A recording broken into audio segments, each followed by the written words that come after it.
Pode se assentar.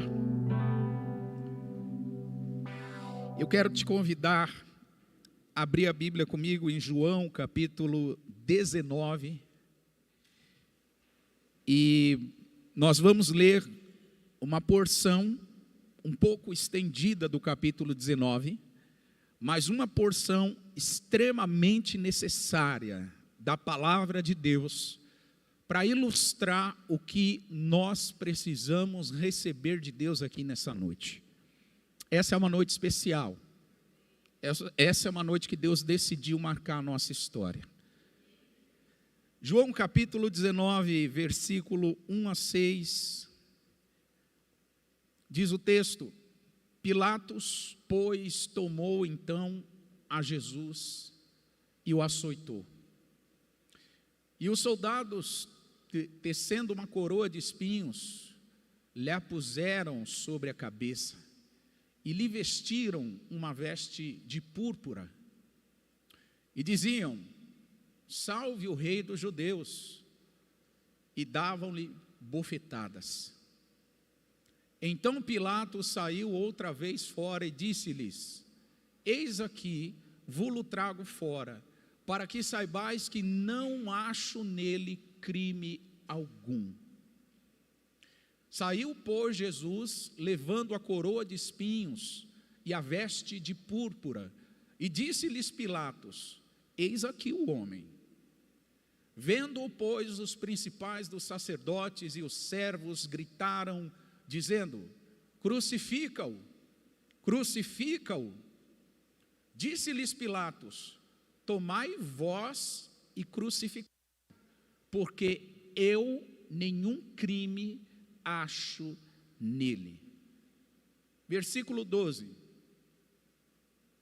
Desde então, Pilatos procurava soltá-lo, mas os judeus gritavam, dizendo: Se soltas este, não és amigo de César. Qualquer que se faz rei é contra César. Versículo 17. E levando ele as costas, a sua cruz, diga isso comigo, Jesus levou a sua cruz sobre as costas. Saiu para o lugar chamado Calvário, que em hebraico é chamado de Gólgota. 18. Onde o crucificaram, e com ele outros dois, um de cada lado e Jesus no meio. Versículo 19, vocês podem ler 1, 2, 3.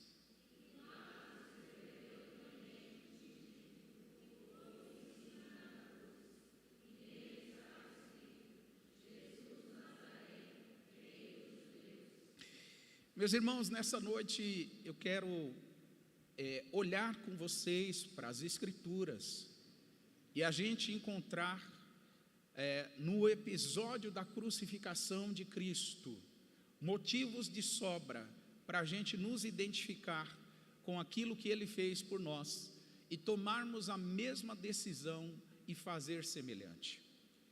O que nós acabamos de ler é um trecho, como eu disse, um pouco longo, mas extremamente necessário, para a gente perceber o que Jesus viveu para nos garantir salvação e para nos garantir perdão dos pecados.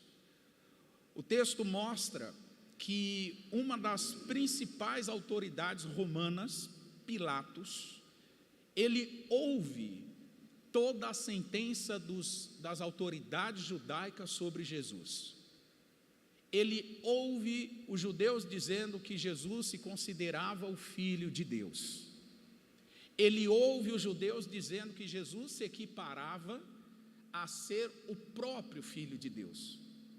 E com toda essa descrição, Pilatos, ele assume uma postura no texto, que é uma postura extremamente reservada, extremamente contida.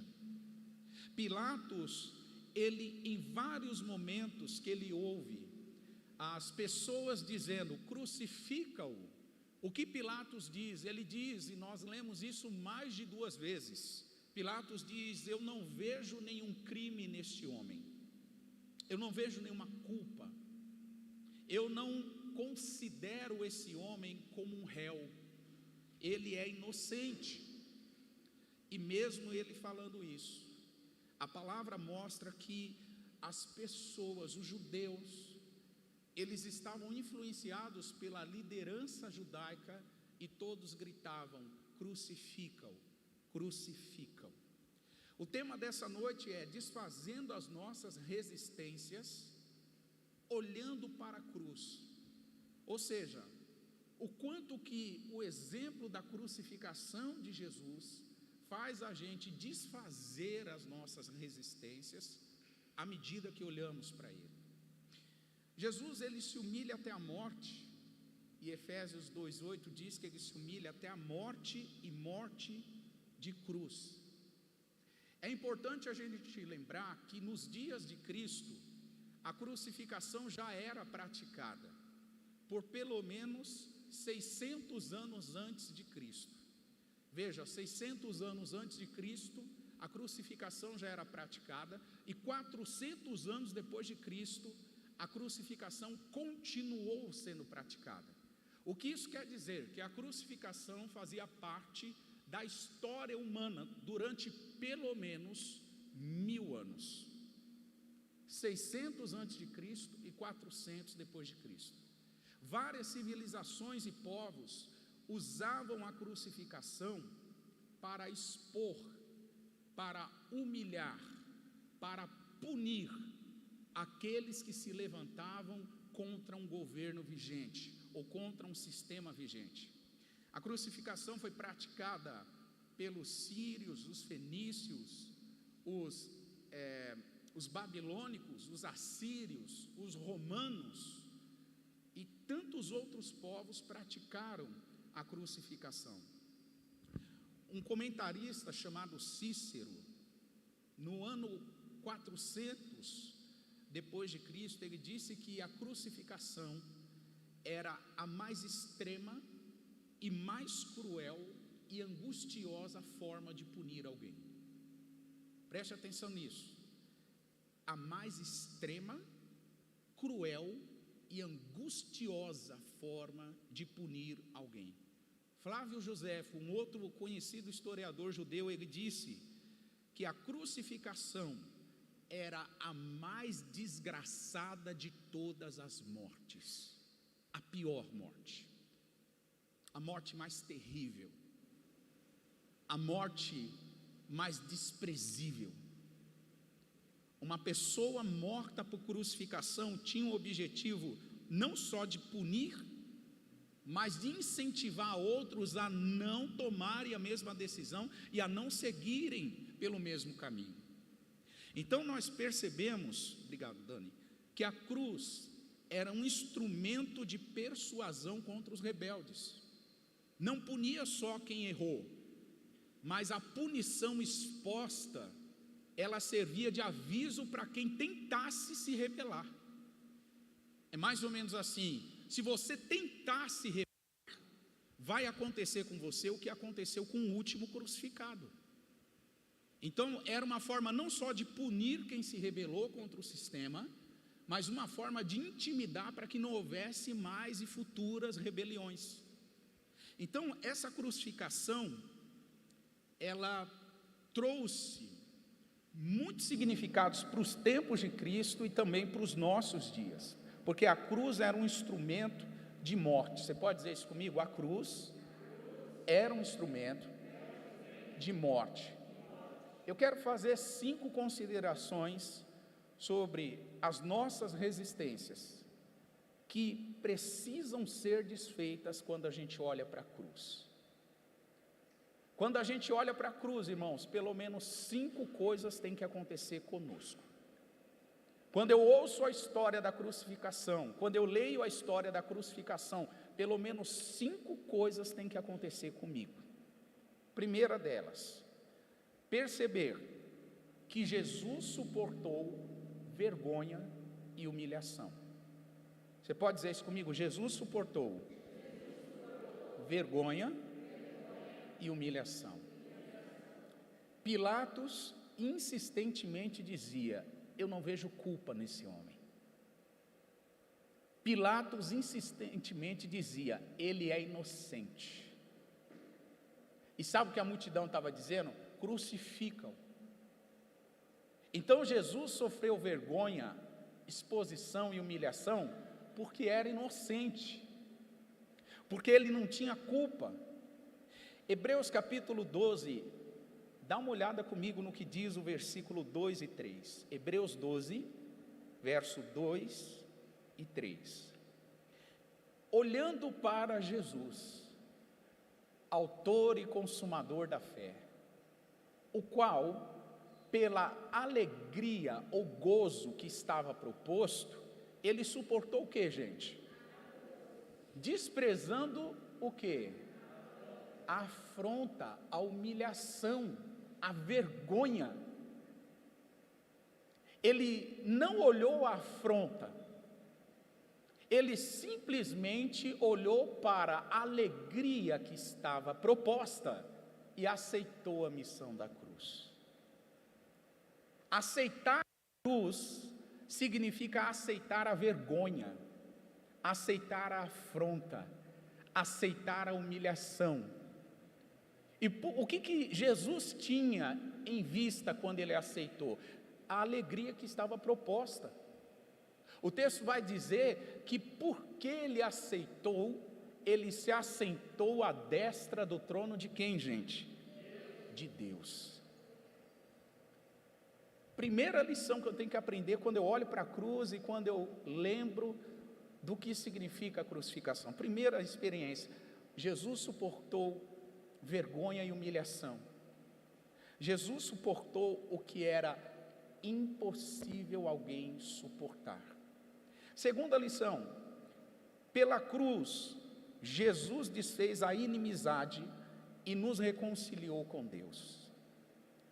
Quando eu leio a história da crucificação, eu preciso ver, em primeiro lugar, que aquilo significa uma aceitação de humilhação e de vergonha. E em segundo lugar, eu tenho que ver que aquilo desfez a inimizade e nos reconciliou com Deus. Olha o que diz Efésios 2, 15 e 16. Na sua carne, ele desfez a inimizade, isto é, a lei dos mandamentos que consistia em ordenanças para criar em si mesmo, dos dois, um novo homem. Ou seja, na sua carne, Cristo desfez o que, gente? A inimizade, para criar um novo homem, fazendo a paz. Olha o que diz o 16, vocês podem ler? 1, 2, 3.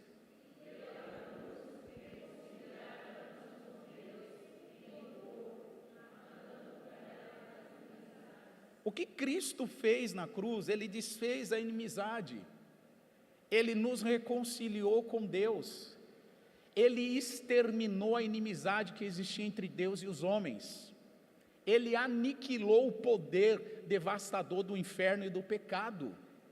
Cristo na cruz triunfou e nos reconciliou com Deus. Hoje nós temos liberdade de nos relacionar com Deus, não é por causa dos nossos méritos, é porque Jesus se entregou na cruz e desfez a inimizade que nós tínhamos como Deus.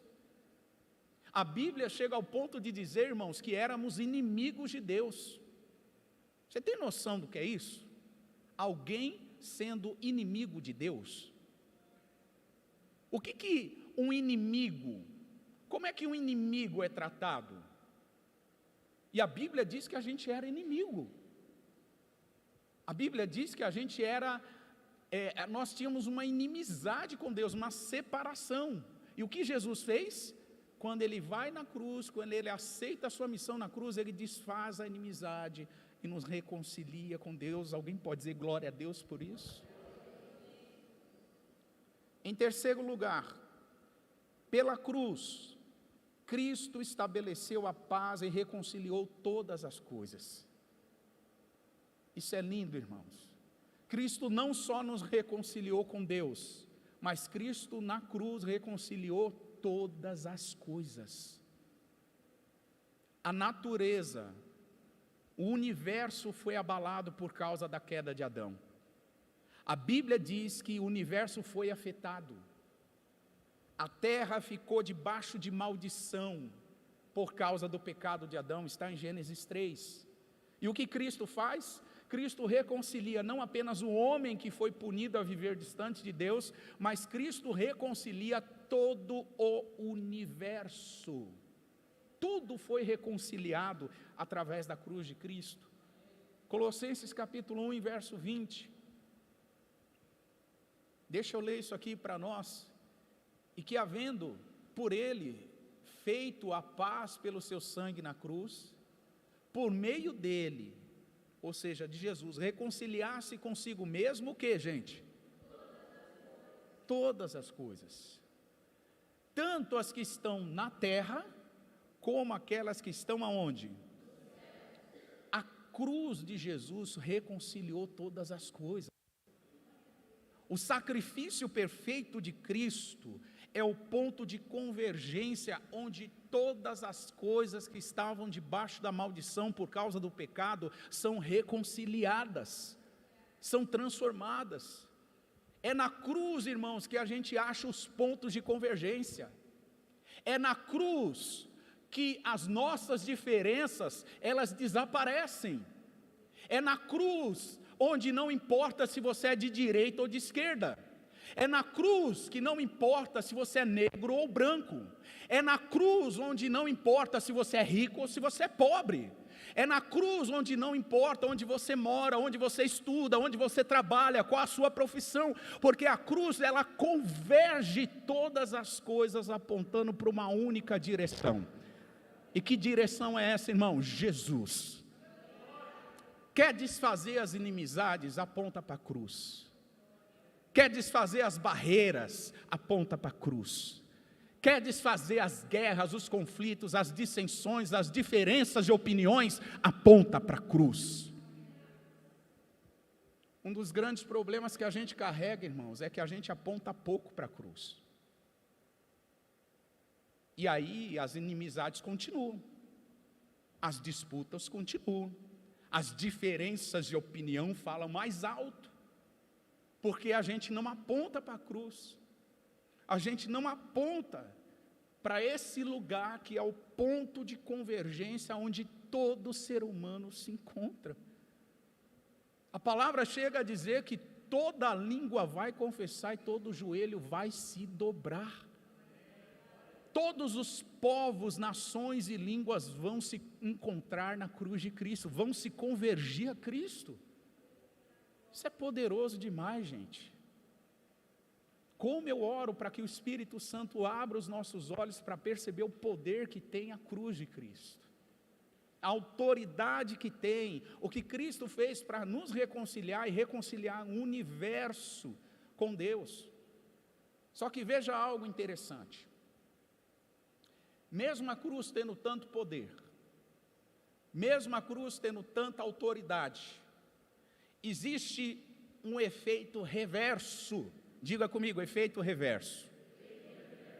Esse efeito reverso, ele acontece na vida daqueles que não permitem o poder da cruz exercer a transformação que ela pode exercer em nossas vidas. E Paulo vai dizer sobre isso, Paulo vai ensinar sobre isso. Abre a sua Bíblia comigo em Filipenses 3. O Paulo chama essas pessoas de inimigos da cruz. Pastor, quem são os inimigos da cruz? São aqueles que não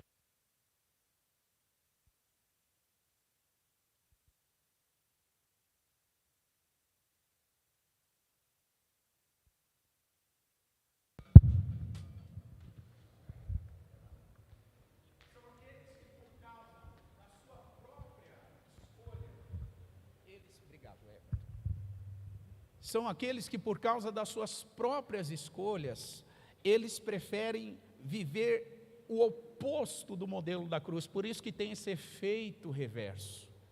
Então, todo o poder e autoridade que a mensagem da cruz carrega, ela não é ativada na vida de alguém que decide viver as suas próprias vontades. Filipenses capítulo 3, olha o que diz aqui no verso 17.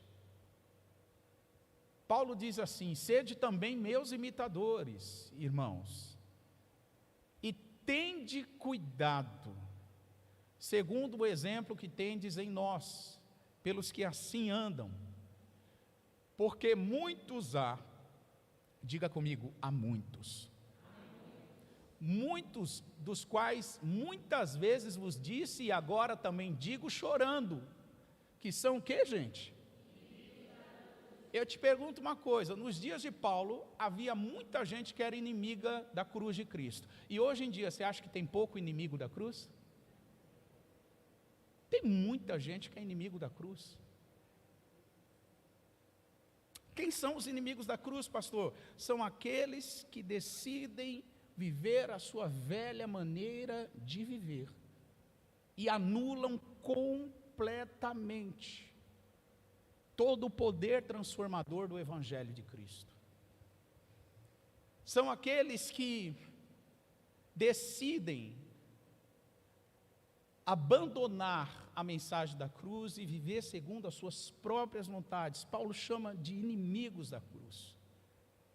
Então, pela cruz, Deus libera um poder extraordinário, mas que nos inimigos da cruz, esse poder fica totalmente inoperante, porque a pessoa decide ainda viver conforme a sua própria vontade. Olha o que diz o verso 19.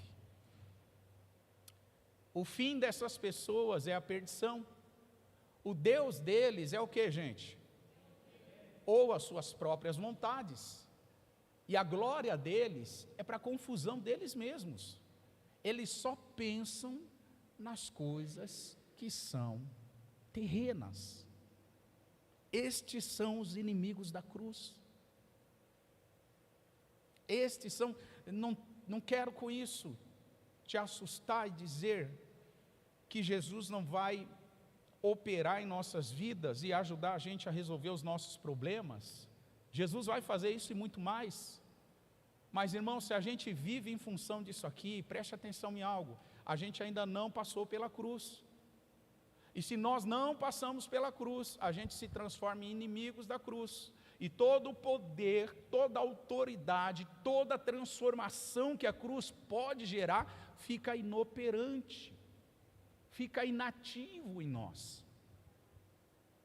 Então é muito importante a gente entender que pela cruz, Cristo estabeleceu paz e reconciliou todas as coisas. Em quarto lugar, pela cruz, Jesus liquidou a dívida que havia contra nós. Esse é um texto muito conhecido e que a gente comentou muito nos últimos cultos.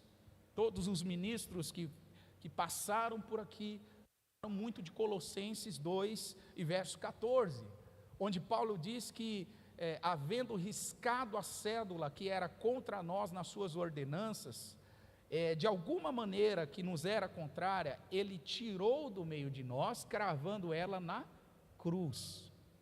Na cruz foi anulada a dívida que havia contra nós. Na cruz, Jesus pagou o preço da nossa eterna redenção. Na cruz, os nossos pecados foram perdoados. Hoje somos livres. Em quinto e último lugar, Paulo, ele se orgulhava do poder da cruz em gerar morte. O Paulo tinha um fascínio, uma satisfação em pregar sobre a cruz de Cristo. O Paulo ficava tão vibrante, tão animado, tão encorajado em pregar sobre a cruz, porque ele sabia que a pregação da cruz, ela tem um poder de mudar a vida de uma pessoa. Olha o que a palavra vai dizer em Gálatas capítulo 6 e verso 14. Gálatas capítulo 6 e verso de número 14. Mas longe esteja de mim gloriar-me ou me orgulhar, a não ser no que, gente? Pela qual o mundo está crucificado para mim e eu para o mundo. É na cruz, Paulo estava dizendo, é na cruz que eu encontro autoridade para ficar crucificado para o mundo. É na cruz que o mundo não faz mais sentido para mim. É quando eu estou na cruz. Quando eu estou na cruz, eu adoto um estilo de vida desprendido. As coisas do mundo não me fascinam mais, não me encantam mais, não roubam a minha paz, não fazem o meu coração palpitar mais forte a ponto de ter ansiedade. Não, porque quando eu estou na cruz, Paulo disse, eu estou crucificado para mim, eu estou crucificado para o mundo, eu não sou mais eu que vivo, mas Cristo vive em mim. 1 Coríntios 1,17, deixa eu continuar falando sobre Paulo, o como ele via a cruz. Verso 17, Paulo, em 1 Coríntios 1, ele diz assim, que Cristo não enviou ele para batizar, mas para evangelizar, não com sabedoria de palavras, não, para que a cruz de Cristo não se faça vã ou inútil. Paulo está dizendo assim, eu não anunciei o evangelho para vocês com sabedoria de palavras, eu anunciei para vocês o evangelho da cruz, eu anunciei para vocês o poder transformador da cruz de Cristo. Quando a gente ouve esses 5 pontos, e aqui eu gostaria que você abrisse, dilatasse o seu coração. Quando a gente ouve esses 5 pontos da cruz, quando a gente olha para a crucificação de Jesus, quando a gente olha para o que significa historicamente a crucificação de um condenado, a gente consegue entender melhor o convite de Jesus em Mateus 16, 24. E que convite é esse, pastor? Jesus, ele faz um convite para nós seguirmos o seu exemplo. Ele não apenas foi na cruz, mas ele quer que cada seguidor dele também vá à cruz. O texto diz, então disse Jesus aos seus discípulos, se alguém quiser vir após mim, renuncie-se a si mesmo, tome sobre si a sua cruz e faça o que, gente? Siga-me. Só podemos seguir Jesus, preste atenção nisso, se tomamos sobre nós a cruz dele. E só podemos tomar a sua cruz se a gente já aprendeu a renunciar a nós mesmos. Há um processo aqui, renúncia, tomar a cruz e seguir. Não tem como seguir se eu não tomo a cruz. Não tem como tomar a cruz se eu não renuncio a mim mesmo. É uma ordem. É necessário, irmãos, a gente olhar para esse texto bíblico e reconhecer que a gente não tem autoridade se ainda não passamos pela cruz.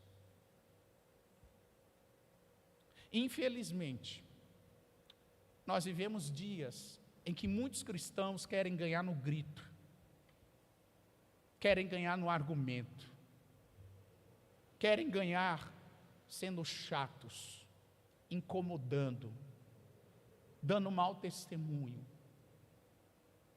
Infelizmente vivemos dias em que muitos cristãos acham que a grande vantagem de ser cristão no Brasil é a quantidade de cristãos que nós somos. Quando na realidade, se nós não tomarmos a autoridade da cruz, e ela só pode ser tomada se passamos, se recebemos ela, toda a autoridade e poder do Evangelho fica inoperante. Você sabia que as áreas que nós temos mais guerra em nossas vidas, são aquelas áreas que a gente ainda não entregou e não rendeu elas na cruz? Pensa na área que você tem mais guerra na sua vida. Pensa aí se é financeira, pensa aí se é relacional, se é familiar. Pensa aí se é saúde, pensa nessa área. A área que você tem mais guerra na sua vida é a área que menos você rendeu ela na cruz. Quanto menos a gente rende na cruz, as áreas da nossa vida, essas são as áreas que nós vamos ter mais guerra, mais problema, mais disputa, mais dificuldade de administrarmos. Quando não passamos pela cruz, nós não assumimos os erros cometidos e mais, a gente procura transferir a responsabilidade para os outros. Interessante, quando a gente passa pela cruz, irmão, a gente erra, a gente tem um quebrantamento, uma humildade, que não é nossa, vem do alto, e a gente diz, olha, eu errei aqui. Quando a gente não passa pela cruz, essa mesma disposição desaparece. Pessoas que não passaram pela cruz, elas são especialistas em achar falhas nos outros. Fulano errou comigo, Beltrano errou comigo, Ciclano fez aquilo, o outro fez aquilo outro. Mas quando a gente passa pela cruz, a gente olha para nós e a gente chega à seguinte conclusão: na verdade, eu tenho uma parcela de culpa, eu errei, eu falhei. Quando a gente passa pela cruz, a gente entende que é importante fazer renúncias, fazer entregas. É necessário a gente desenvolver um relacionamento íntimo, pessoal, diário, contínuo com Jesus. Então a pergunta que eu te faço nessa noite, para nós orarmos, é uma pergunta muito simples: quais são as resistências que há na tua vida, que impedem você de prosseguir, e impedem você de amadurecer, impedem você de ser quem Deus planejou que você fosse? Maiara, abrindo esse culto, leu o texto de Jeremias 29:11, e lá diz: eu bem sei os planos que eu tenho acerca de vós, diz o Senhor, planos de paz, para dar um futuro e uma esperança. Por que esses planos de paz ainda não estão consumados na sua vida? Por que esses planos de paz ainda não estão consumados na minha vida? Eu preciso identificar quais são os elementos na minha vida que estão resistindo, que estão lutando para que eu não me renda na cruz. A gente precisa se render, irmãos. Os dias que a gente está vivendo daqui por diante são dias que não vai ter muita margem para a gente fazer escolhas a não ser olhar para Jesus, olhar única e exclusivamente para Ele.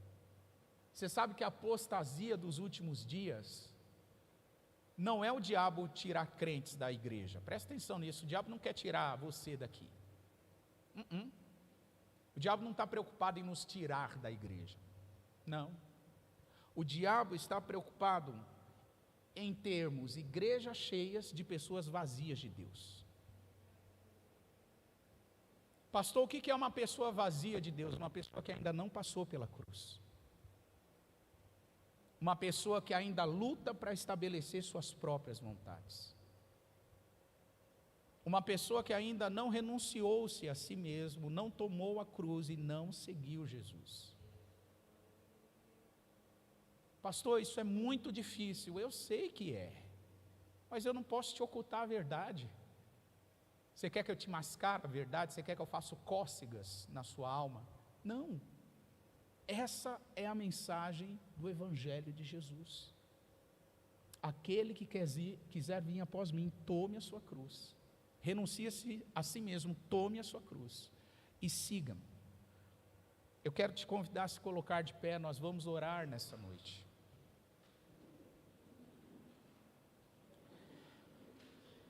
E eu quero deixar aqui um tempo de muita qualidade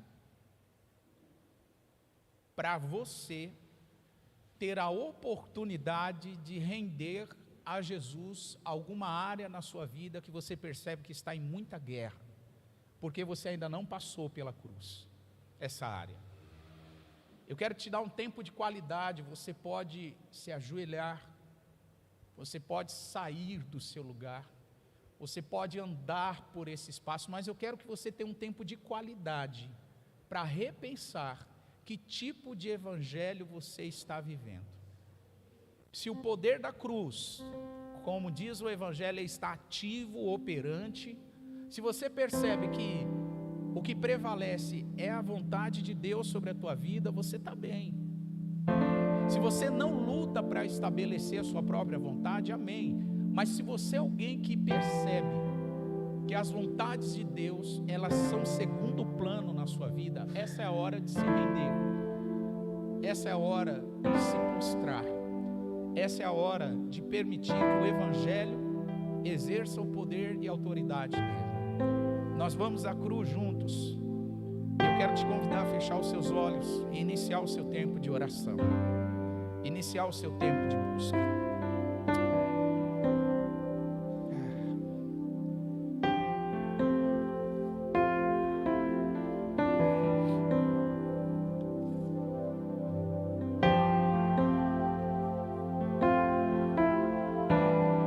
Graças te damos, Senhor.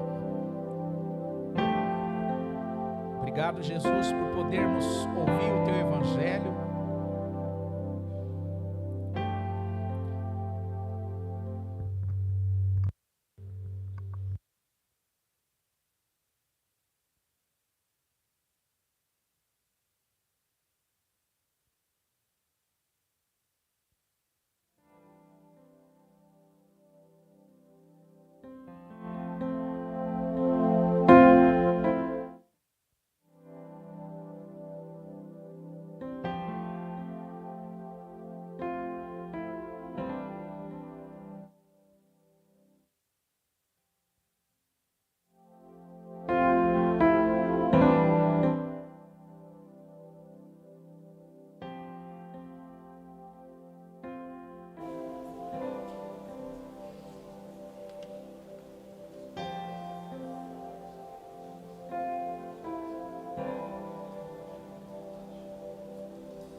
Senhor, nós clamamos nessa noite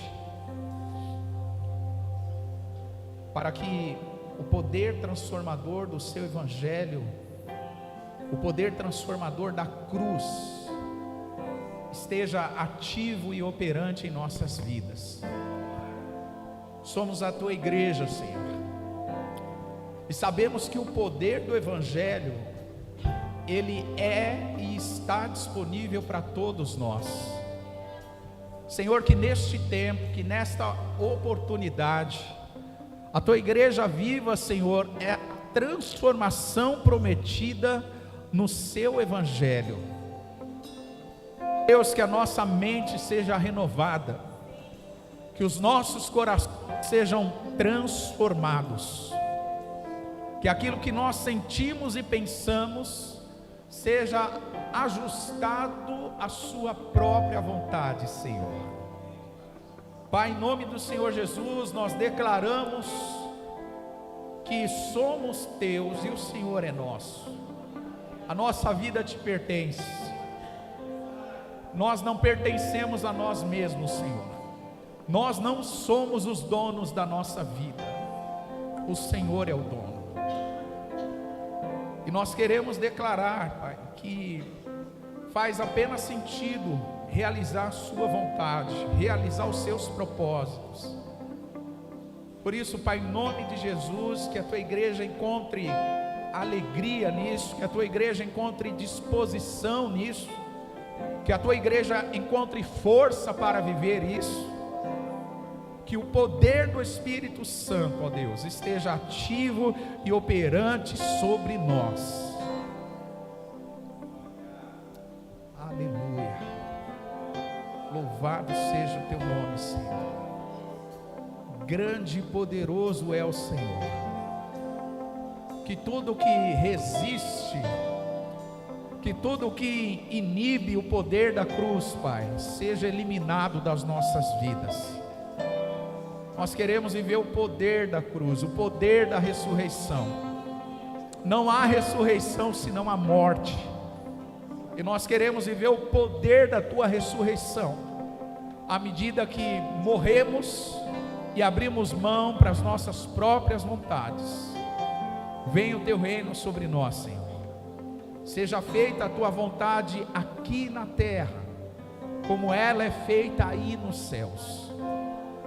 Nós te honramos, te glorificamos, te exaltamos e anunciamos todo o poder de transformar a nossa vida está nas tuas mãos.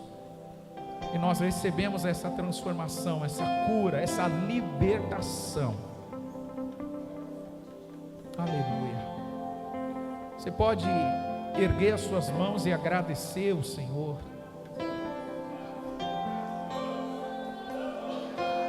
Se você pode, erga as suas mãos e agradeça a Jesus. Agradeça pela disposição que Ele derrama sobre nós, para viver o Evangelho da cruz, para viver a transformação poderosa do Evangelho. Nós te agradecemos, Senhor. Nós te glorificamos, nós te honramos nessa noite. Recebe a nossa adoração, recebe a nossa gratidão, recebe o nosso louvor. Aleluia, aleluia, aleluia, aleluia. Seja honrado o teu nome, Senhor. Seja honrado o teu nome, Jesus.